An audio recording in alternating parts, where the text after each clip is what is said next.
বিয়ের ৭ মাস কেটে গেছে, কিন্তু সেই স্বপ্নময় জীবনের জায়গায় এখন একাকিত্ব, নিঃসঙ্গতা আর একরাশ অজানা ভাবনার ছায়া এসে ঢেকেছে আমার শ্বশুরবাড়ির চারপাশ। আমি জানতাম না বিয়ের অল্প কিছুদিন পরই আমার স্বামী বিদেশ চলে যাবে। জানলে হয়তো আমি এই বিয়েটা করতাম না, কারণ এই বাড়িতে শ্বশুর শাশুড়ি কেউ নেই, নেই কোনো আত্মীয় স্বজনের আনাগোনা, কেবল আমি আর ঘরের দেয়ালে ঝুলে থাকা কিছু ফ্রেমের হাসি। স্বামী যখন জানালো সে বিদেশ যাবে এবং আমায় একা রেখে যাবে এই নির্জন বাড়িতে, তখন আমার খুব ভয় হয়েছিল। আমি তাকে বলেছিলাম, ছোটখাটো একটা ব্যবসা শুরু করো, তুমি যদি আমার পাশে না থাকো তাহলে এই বাড়িতে আর তো কেউ নেই, কিভাবে থাকব? কিন্তু সে একগুঁয়ে ছিল, বলল, এই দেশে কষ্ট করে বড় কিছু করা যায় না, আমি বিদেশে গেলে অনেক ইনকাম করতে পারবো, আমাদের ভবিষ্যৎ অনেক সুন্দর হবে। আমি চুপ করে গিয়েছিলাম, তবে তার চোখে ছিল কিছুটা আক্ষেপ আর কিছুটা স্বপ্ন। সেই সময় সে আমাকে আশ্বস্ত করল, তোমার চিন্তা করতে হবে না, তুহিন তো তোমার ছোট ভাই, সে আমাদের বাড়িতে এলে এই বাড়ির খেয়াল ও তোমার দেখাশোনা করতে পারবে। তাকে এখানে রেখে দাও, তুমি ওকে একটা স্কুলে ভর্তি করিয়ে দিও, সে এখানে থেকে লেখাপড়া করবে আর তোমাকে দেখাশোনাও করতে পারবে। আমি প্রথমে দ্বিধায় পড়ে গিয়েছিলাম, তুহিন তো এখনো ছোট, ক্লাস 9-এ পড়ে, কিন্তু আমার মনের ভেতরে ভয় আর নিঃসঙ্গতার যে অন্ধকার, সেটা এতটাই ভারী ছিল যে শেষ পর্যন্ত আমি বাবাকে ফোন করে সব জানালাম। বললাম, বাবা, তুহিনকে কিছুদিনের জন্য আমার শ্বশুরবাড়িতে পাঠিয়ে দাও, আমার স্বামী বিদেশ যাচ্ছে, ও বিদেশ চলে গেলে বাজার সদাই আর বাড়ির খেয়াল কে রাখবে? তুহিন থাকলে একটু সাহস পাবো। বাবা এক মুহূর্ত থেমে বলল, তুই তো জানিস তুহিন ছোট, তাও যদি তুই মনে করিস ওর থেকে তুই সাহস পাবি, তাহলে ওকে পাঠিয়ে দিচ্ছি।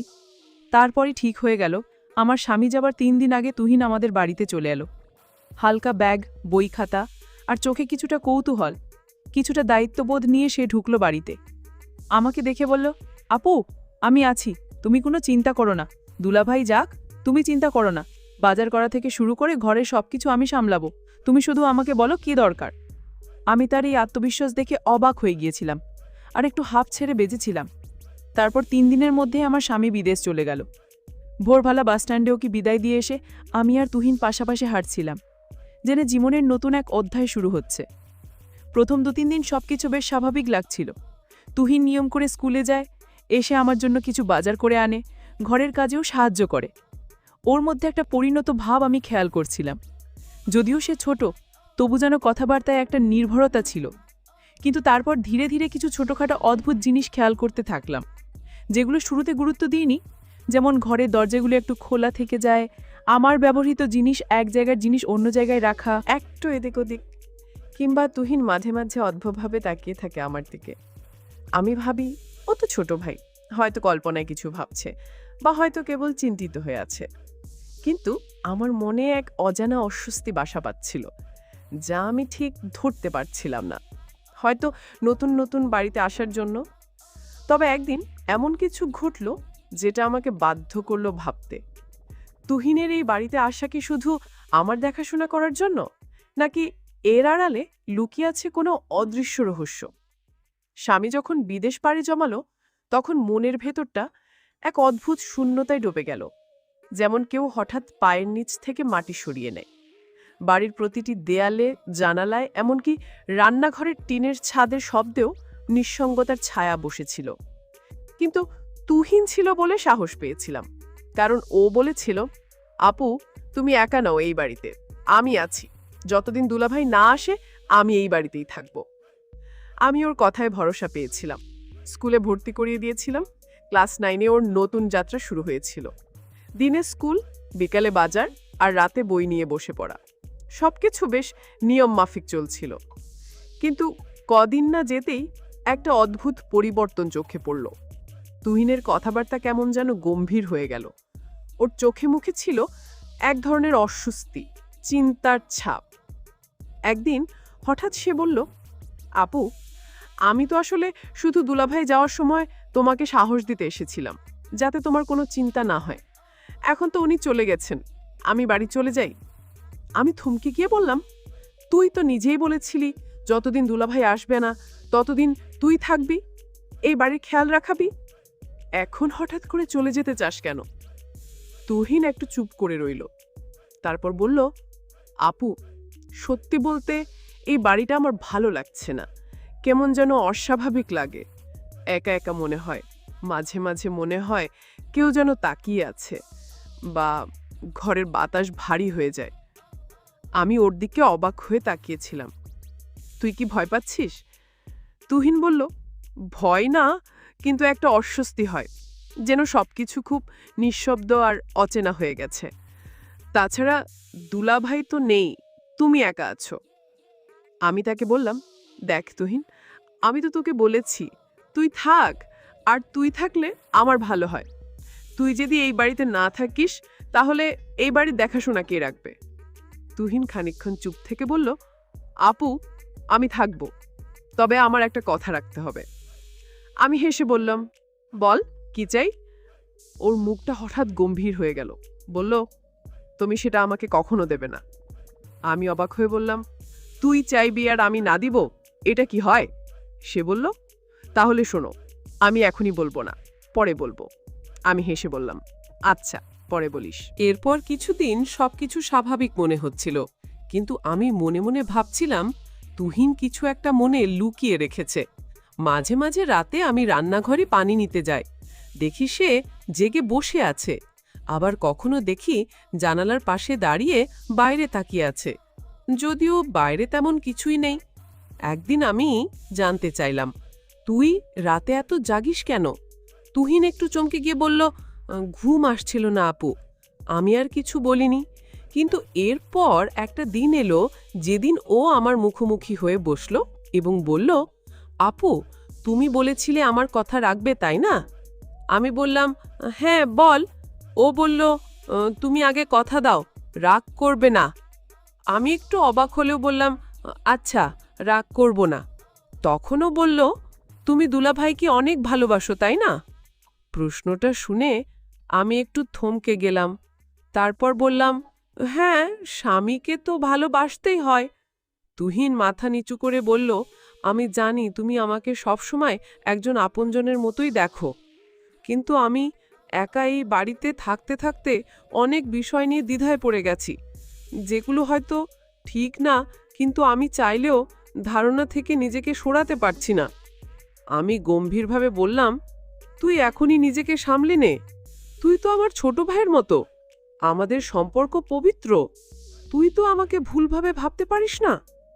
তুহিন মাথা নিচু করে চোখ মুছল, বলল, আমি চেষ্টা করছি নিজেকে সামলাতে। মাঝে মাঝে দুলাভাইয়ের ঘরটা দেখে খুব শূন্য লাগে। আমি ওর পাশে বসে বললাম, দেখ তুহিন, আমাদের সম্পর্ক যেন সবসময় বিশ্বাস আর সম্মানের থাকে, এটাই সবচেয়ে জরুরি। সেদিন রাতটা সে নিজের ঘরে একা কাটালো। পরদিন আমি দেখলাম সে খুব নীরব হয়ে গেছে। স্কুলে গেলেও চুপচাপ, আমার সাথেও কম কথা বলে। বুঝতে পারছিলাম ওর মধ্যে একটা মানসিক দ্বন্দ্ব চলছে, কিন্তু আমি বুঝতে পারছি না তার মানসিকতা কি। তবে একদিন হঠাৎ সে আমার সামনে একটা পুরনো চিঠি নিয়ে এলো। বলল, আপু, এই চিঠিটা আমি তোমার আলমারির নিচে পেয়েছি। আমি অবাক হয়ে চিঠিটা খুললাম। সেটা আমার শ্বশুরের লেখা, যেখানে লেখা ছিল, এই বাড়িতে একটি পুরনো অভিশাপ আছে যা প্রতি পুরুষ প্রজন্মে ফিরে আসে। এই ঘরের কেউ দীর্ঘদিন একা থাকতে পারে না, কিছু অদ্ভুত ঘটনা ঘটতে থাকে যা মানুষকে মানসিকভাবে দুর্বল করে ফেলে। আমি চিঠিটা পড়ে কেঁপে শুরু করলাম। তুহিন বলল, আপু, আমি হয়তো তাই আজকাল অস্বাভাবিকভাবে ভাবছি। এসব হয়তো আমার নিজের ইচ্ছা নয়, বরং এই পরিবেশের প্রভাব। তখন আমি ওকে বললাম, তুই দোয়া পড়বি, মন শক্ত রাখবি, আমি তোকে কখনো একা ছেড়ে দিতে পারি না। সেই মুহূর্তে ভাবলাম, তুহিনের কথার পেছনে হয়তো শুধু মানসিক দ্বন্দ্ব নয়, এই বাড়ির এক গভীর রহস্য জড়িত। সেদিন সন্ধ্যাবেলায় স্কুল থেকে ফিরে তুহিন সরাসরি নিজের ঘরে চলে গেল। প্রতিদিন যেমন হাসি খুশি ছিল, স্কুলের গল্প শোনায়, সেদিন তার কিছুই ছিল না। দরজা খোলা রেখেই সে বিছানায় শুয়ে পড়েছিল। আমি তখন রান্নাঘরে নাস্তা বানাচ্ছিলাম। হঠাৎ মনে হলো, আজ যেন অদ্ভুত একটা নীরবতা পুরো বাড়ি জুড়ে, কেমন যেন থমথমে। আমি ওর ঘরের দরজায় দাঁড়িয়ে বললাম, তুহিন, কি রে, আজকে এত চুপচাপ কেন? শরীর খারাপ লাগছে? তুহিন চোখ বন্ধ করে হালকা স্বরে বলল, হ্যাঁ আপু, শরীরটা খুব খারাপ লাগছে, বিশেষ করে মাথাটা ভয়ানক ব্যথা করছে। আমি বললাম, চিন্তা করিস না, আমি তো আছি, একটু মাথায় মালিশ করে দেই, ওষুধ দেই, সব ঠিক হয়ে যাবে। ও কিছু বলেনি, চোখ বন্ধ রেখেই কেমন যেন স্থির হয়ে রইল। আমি আলমারি থেকে মাথা ব্যথার ওষুধ বের করে এনে এক গ্লাস পানি দিলাম। তুহিন না বলে সেটা খেয়ে নিল। আমি বুঝতে পারলাম ওর সঙ্গে কোনো মানসিক চাপও লুকিয়ে আছে ওর মনের ভিতরে। তুহিন বলল, আপু জানো, মাঝে মাঝে মনে হয় আমার মাথার ভেতর খুব ভারী হয়ে যায়। শুধু ব্যথা না, যেন কেউ ভিতর থেকে ডাকছে, অচেনা এক কণ্ঠস্বর। আমি অবাক হলাম, মানে তুই কাকে বলতে চাচ্ছিস? তুহিন চোখ খুলল না, বলল, বুঝাতে পারি না, আমি ঠিক জানিও না কে, তবে রাতে ঘুম ভেঙে দেখি দরজা খোলা থাকে, জানালা থেকে বাতাস ঢুকে, আর মনে হয় কেউ ঘরের বাইরে দাঁড়িয়ে আছে। আমি ভয় পেয়ে বললাম, তুই এসব কি বলছিস তুহিন? কারো পায়ের শব্দ, ছায়া বা এমন কিছু কি তুই দেখেছিস? তুহিন চোখ খুলে বলল, না, আমি দেখিনি, কিন্তু মনে মনে ভাবি কেমন যেন একটা ছায়া অন্ধকারে দাঁড়িয়ে থেকে তাকিয়ে থাকে। এমনও হয় যেন কেউ আমার নাম ধরে ডাকছে, তখন ঘুম ভেঙে যায়। আমি চুপ করে গেলাম। এরকম কথা আগে সে কখনো বলেনি। মনে মনে ভাবলাম, হয়তো তুহিনের মাথায় কোনো ভয়ের ছাপ কাজ করছে, অথবা পড়ালেখার চাপ, বাড়ির নিঃসঙ্গ পরিবেশ, এসবেও মানসিক অবস্থায় প্রভাব ফেলছে। তারপর আবার মনে পড়ে গেল, তুহিন তো বলেছিল কিছু একটা বলবে আমাকে, যেটা এখনো বলেনি। আমি জিজ্ঞেস করলাম, তুহিন শোন, তুই তো সেদিন বলেছিলি যে আমার সঙ্গে একটা কথা বলবি, যেটা খুব গুরুত্বপূর্ণ। আমি এখনো শুনিনি, তুই বলিসনি কেন? তুহিন চোখ সরিয়ে জানালার দিকে তাকালো, বলল, সময় হলে বলবো আপু, এখন বললে হয়তো তুমি বুঝবে না। আমি বললাম, আমি তো তোকে কথা দিয়েছিলাম রাগ করব না, তুই চাইলেই বলতে পারিস। তুহিন মাথা নিচু করে বলল, তোমার বিশ্বাস হারিয়ে ফেলতে চাই না আপু, সেই কারণেই বলিনি এখনো। আমি বুঝে গেলাম তুহিনের মনে কিছু চলছে, হয়তো নিজের ভাবনা, মানসিক দ্বন্দ্ব বা অতীতের কিছু ঘটনা, যেটা সে বলতে চায় কিন্তু ভয় পাচ্ছে। আমি তখন আর জোর করলাম না, বললাম, আচ্ছা সময় হলে বলিস, তবে নিজের মধ্যে পুষে রাখিস না, কষ্ট হয় তোর, সেটা আমিও বুঝি।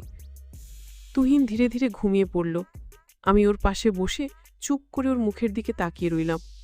ছেলেটা বড়ই অদ্ভুত হয়ে যাচ্ছে, কিছু একটা লুকিয়ে রাখছে, অথচ সেটা তাকে কষ্ট দিচ্ছে, মানসিকভাবে ভেঙে দিচ্ছে। রাত বাড়ছিল, বাইরে হালকা বৃষ্টি শুরু হয়েছিল। আমি উঠে গিয়ে জানালাটা বন্ধ করলাম, তারপর ঘর থেকে বের হয়ে চলে আসলাম আমার ঘরে। রাত 2টা নাগাদ হঠাৎ ঘুম ভেঙে গেল আমার। ঘরের জানালার বাইরে কুকুরের ডাকে ঘুম ভেঙেছিল। তারপর একটা চাপা শব্দ পেলাম, তুহিনের ঘর থেকে যেন কারো কান্নার শব্দ। আমি দ্রুত উঠে গিয়ে ওর ঘরের দিকে গেলাম।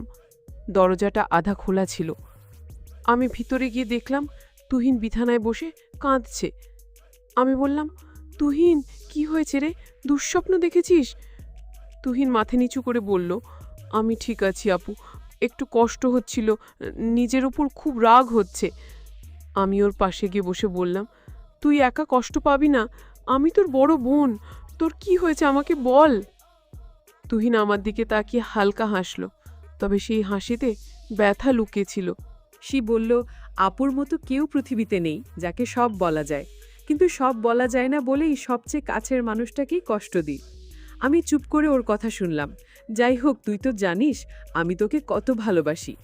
আমি জানি আপু, তুমি আমার মায়ের মতো, তুই আমার ভাইয়ের মতো। তুহিন চোখ বন্ধ করল, বলল, এই কথাটাই সবচেয়ে বেশি শক্তি দেয়, আবার কষ্টও দেয়। আমি তখন বুঝে গিয়েছিলাম তুহিনের মনের ভেতরে এক ধরনের দোটানা চলছে, সময় হলে সে নিজেই বলবে, কিন্তু আপাতত ওকে সাহস আর আশ্বাস দিয়ে পাশে থাকতে হবে। নিজের তুহিনের কষ্টের গভীরতা বুঝতে পেরে আমি ওর পাশে বসে আর কিছু বললাম না। আমার বিশ্বাস ও একদিন নিশ্চয়ই আমাকে সব বলবে, যখন নিজের সাহস জোগাতে পারবে। আপু, আসলে আমি তোমাকে যে কথাটি বলতে চেয়েছিলাম সেটি হলো, আমি বাড়িতে থেকে চলে যেতে চাইছিলাম না, আমি বাড়িতে থেকে চলে যাওয়ার অভিনয় করছিলাম। আমি তোমাকে পরীক্ষা করেছিলাম যে তুমি আমার বড় বোন কতটা আমাকে খেয়াল রাখো, কিন্তু আপু, আমি একটা বিষয় বুঝতে পারলাম। আসলে আমি তোমাকে কোনো কথাই বলতে চাই না। এটা আসলে আমি এমনিই বলেছিলাম, দেখি তুমি কি করো। কিন্তু তুমি এটাই প্রমাণ করলে যে ভাই বোনের সম্পর্ক সারা জীবন যেন পবিত্র থাকে এবং এই সম্পর্ক যেন কোনোদিন শেষ না হয়ে যায়। আর তুমি এমনভাবে আমার দেখাশোনা করেছো, সেটা নিজের মায়ের মতো। আসলেই তুমি একজন সত্যিকারের বোন, যার কোনো তুলনা হয় না। পরদিন সকাল, সূর্যের নরম আলো ঘর ভর্তি করছিল।